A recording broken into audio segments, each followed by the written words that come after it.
Just watched Ari Aster's new film, Beau is Afraid.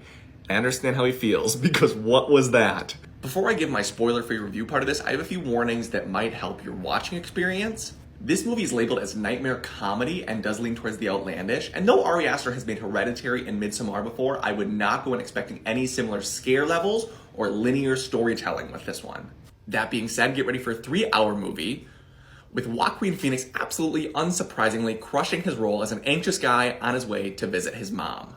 The first stretch of this movie is then a really well done anxiety, the horror movie that mixes Ari Aster's style, an unreliable narrator, some crazy scenes, and just you get so excited for so many directions this film could go. For us anxious people out there too, I thought the first part of this illustrated really well some everyday thoughts and feelings, maybe to the extreme, but it really helps you connect with the main character.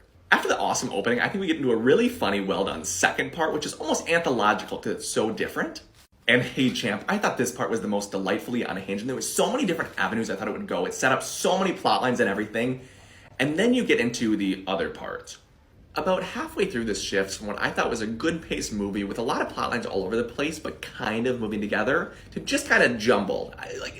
And when this does shift to almost separate short stories, I was on board because early on they're so strong, but then you get to the other half of the film.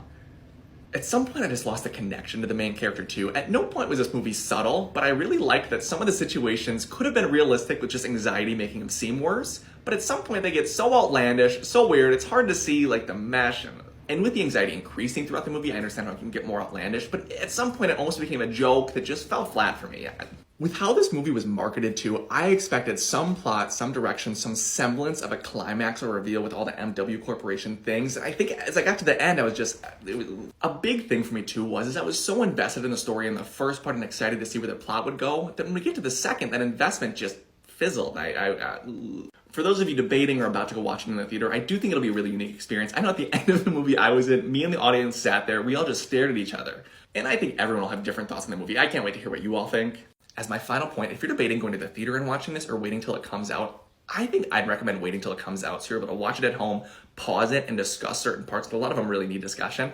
I think that'd make it a better watching experience. All in all, be ready for your jaw to drop. And remember, some dads can be dicks.